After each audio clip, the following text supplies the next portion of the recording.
So there's this issue of xenophobia in South Africa that is going on right now. There was a guy who was being beaten in the street. I feel like, man, when I watched the video, I felt so sad for what was happening to him, because these guys were coming and punching him on the face. And you can see that the last shot, it was more like a screenshot. The guy was holding him like this, and it was he was about to punch him so hard. So when I see online, I see people saying that even that guy is from South Africa. Apparently, there is a community of Bantu speaking people. It's called the Venda. Now it comes from the Venda people, and for him, he's just unable to speak a language like Xhosa or maybe these other types of languages that they wanted him to speak to confirm that you're South African or not. And also for them, they're not much aware about these small other tribes that are within South Africa. It just feels sad when you watch it. That is, I feel like maybe the group has this aim of spreading fear among African people or other Africans who are trying to move to the country. But if you come to a country, man, you're going to get beaten up. So maybe it could work, you never know. I think for now it has scared maybe a lot of people, and maybe people will not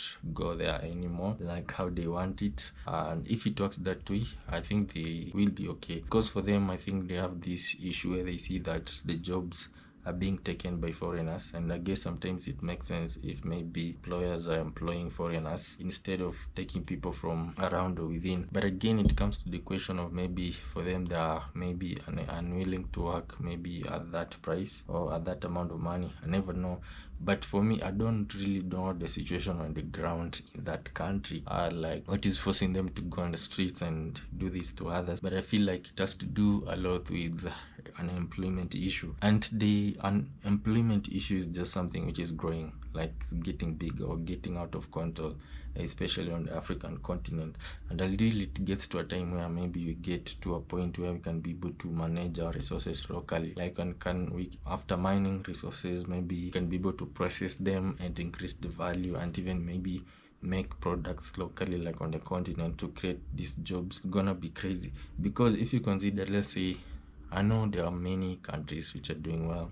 A country like Botswana is really doing well. But if you consider a country like Botswana, I think I saw this somewhere where they say that there's actually no manufacturing, any sort of manufacturing that happens in Botswana. So basically this means that in case you want to get a job like after school, maybe the only jobs that you're going to get are the ones that you can be able to work for the government and maybe some private institution, especially in tourism.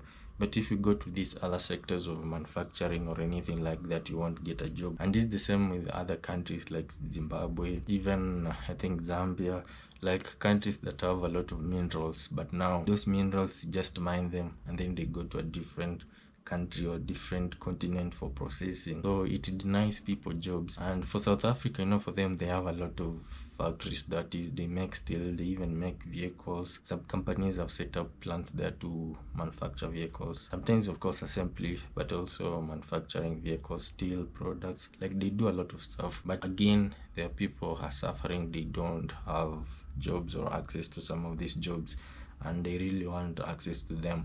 But I feel like it is wrong maybe to only pick out black people, like Africans, other fellow Africans, when you have also other people are again going in and also trying to also maybe invite their own people to come in. Because like what I've seen from where I am, sometimes you find that there's these places where if a certain people come, it is more likely that they're going to work with their fellow people. They hardly work with Africans. There are those who do work with Africans, but some will find that they prefer to bring people for important jobs or management. They bring them from a different place. I think I saw this on a video on YouTube when it came to one of the mine, I think in Zambia or somewhere. Is it Zambia where they do which mines? I tried to confirm that mine, but there's one that I saw, I think either Zambia, I'm not sure, where you see some of the top management, everyone running stuff in that mining operation, like people at the top management, they're not actually Africans. The only African you find them are the ones who are picking, like trying to pick items on the table, trying to pick better minerals. I think it was diamonds, I'm not sure. Try to pick the better ones or the ones which have a higher quality. So that's where now you find that an African is working. But on these other types of jobs, you find that they've employed their own people. and I'm 100% sure also that might be happening in South Africa. So I think also, as much as maybe they have this sort of hatred for other Africans, they should also do more when it comes to these other foreign nationals when they are who are in their country, like in regards to management of these resources and whatever that is happening when it comes to running the companies. How they can be able to maybe make sure that some of these higher tier jobs are also being done by their fellow Africans, like their fellow South Africans. That is, I think it's a two-way kind of thing where you should not just consider certain people because they are black, you feel like they are not doing anything for our country.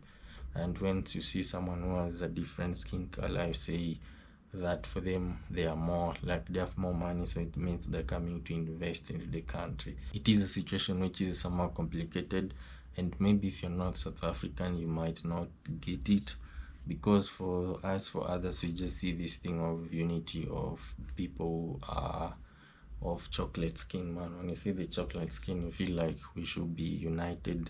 You feel like sometimes when I want to travel around in different countries, it should be easier for me like to just move within Africa. But now it looks like in some regions people are facing different problems, and we're getting to a point where we're feeling like nationalized. That is why you feel your country so much and you feel like you don't have anything in common with someone from a different place. So I think now you have to understand maybe the situation of what someone in that particular space is going through, so that you can try to maybe understand them better. But again, for us, we also have to do better in terms of these other countries, like they said, because we have a lot of people who die in the sea trying to migrate to countries in Europe, and sometimes it's very sad, and it also paints like a bad picture for us as a people. We have these resources and we can be able to do way more. I just never understand why maybe as a continent we have never gotten types of leaders, like leaders who are visionary, who maybe once they come in power they say these things and they say that I want to change this maybe by year 2030 or maybe by year 2050. We should make a plan.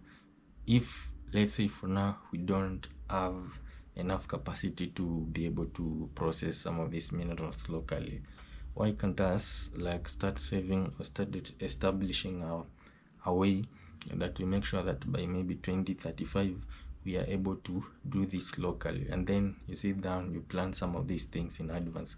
Because think of it like from 1960s, when most African countries were gaining independence, no one has ever tried, no African leader has ever tried to build this sort of capacity locally to be able to improve, like to say that by a certain period when we get to this point we can be able to do things locally.